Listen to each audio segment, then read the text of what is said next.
I had a purpose. I wanted to be one of the best basketball players to ever play. And anything else that was outside of that lane, I didn't have time for.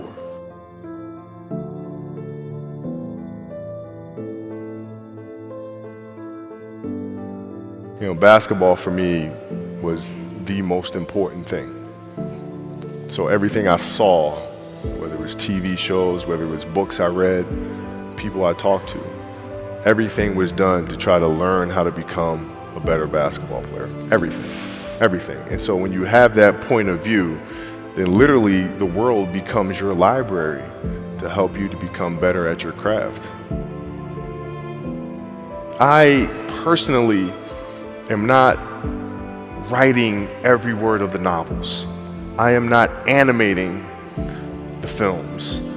What I have to do now is make sure that the people that we bring in, these obsessives that we bring in, are challenging themselves to do the best job that they think they can do. That's what I'm there for, is for them to constantly look in the mirror and self-assess and challenge themselves. If we have a project and you're saying, okay, I can do that, that's not the project we want. The projects that say, I don't know if I can animate that. I don't know how to write that story.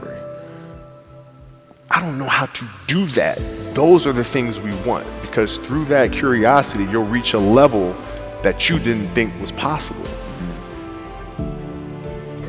At 13 years old, I played the longer game, because my game wasn't about being better than you at 13. It was to be better than you when the chips are really on the line. So when we played at 13, I would size you up and see what your strengths and weaknesses are. How do you approach the game? Are you silly about it? Are you goofy about it? Are you good at it just because you're bigger and stronger than everybody else? Right? Or is there actually thought and skill that you put into it?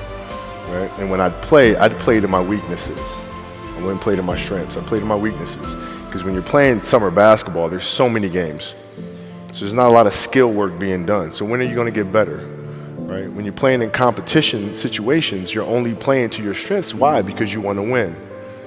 Right? So what I would do, I was work on the things during those games that I was weak at. Left hand, pull-up jump shot, post game. Right? So I have a strategy.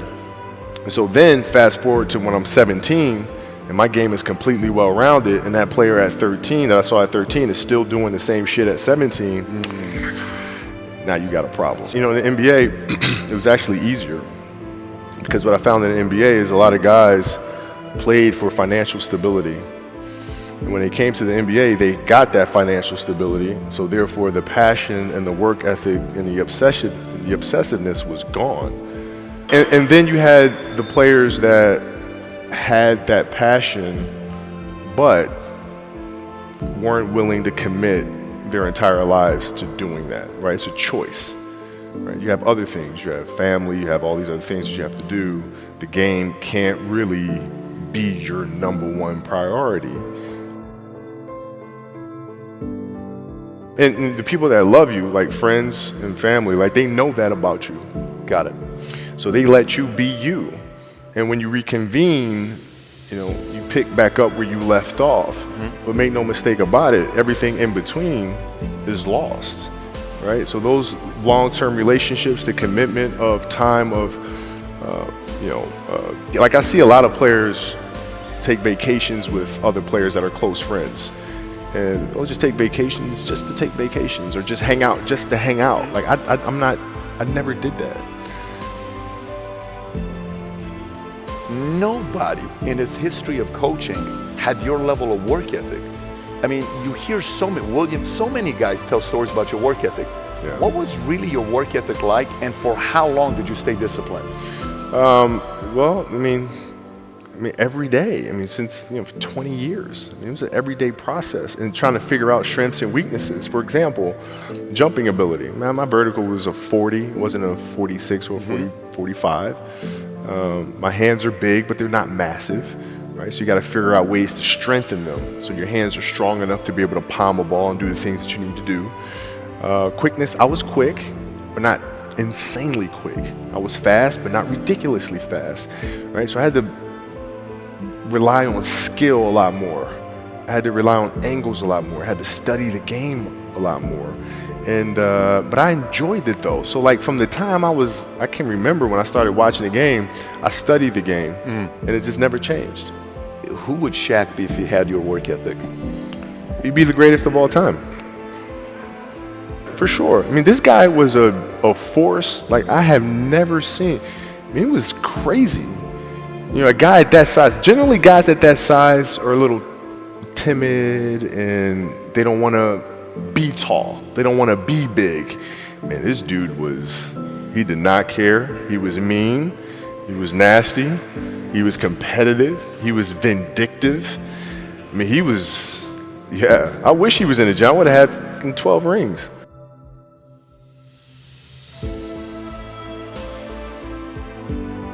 This message is directed to a lot of you, so hear me out very simply. The fact that you say the work ethic side, the fact that you say work ethic side, and you say, hey, if he would have worked that hard as I did, do you think if he would have had the same level of commitment to the game as you did, you guys would have had fewer feuds between each other? Yeah, because I don't deal with people that don't commit at that level, but then act as if they do. I don't deal with that. I don't.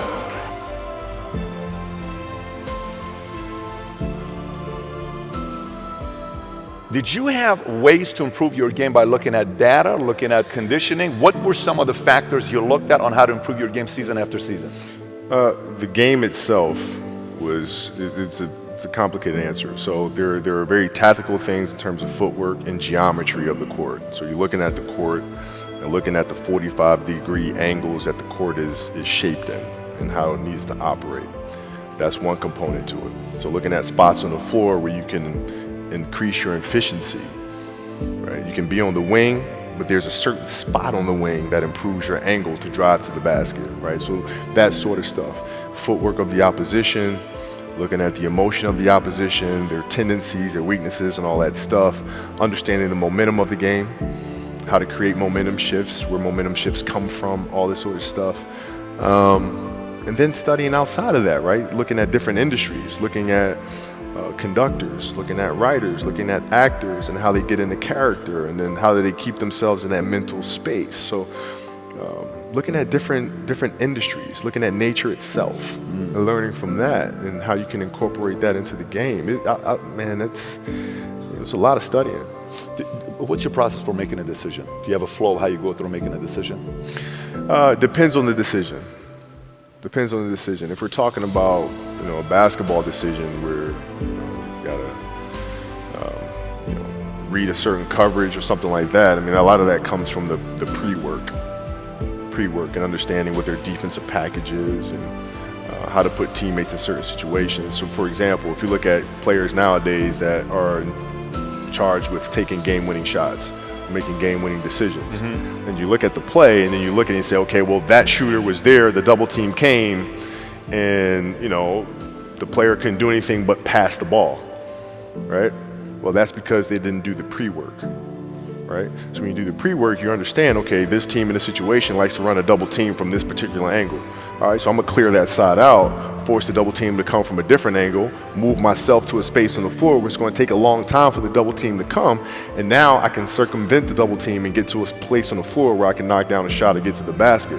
So it's all that pre-work. The decision, when I say decision, if you're looking at somebody that you're sizing up, or if you're looking at somebody to go into business with, or if you're looking at a big investments you got to make, what is the decision-making process there? Do you call? Is there first you do your own research? You take this much time. You call an advisor. Is there a system you follow? It's pretty simple for me. It's do you understand the business? Is it a business that you can help in some form or fashion? What are the barriers of entry to that business? And then the entrepreneurs themselves, the company itself, right? Do they have a culture that you believe is sustainable? Are these leaders people that you believe in? Are they people that are obsessives? And in turn, have they created a culture of obsessiveness? So I tend to look at those 4 factors, and that's it. It's a long process. But like when I went in the trainer's room, my kids are in there, And they're looking at you and stuff, and I'm looking at them, and I'm like, it's all right. Dad's gonna be all right. It'll be fine. It'll be all right. It'll be all right. It'll be all right. And as a parent, you gotta set the example. You gotta set the example. This is another obstacle. This obstacle cannot define me. It's not gonna cripple me. It's not gonna be responsible for me stepping away for the game that I love. I'm gonna step away on my own terms. And that's when the decision was made that, you know what, I'm doing it.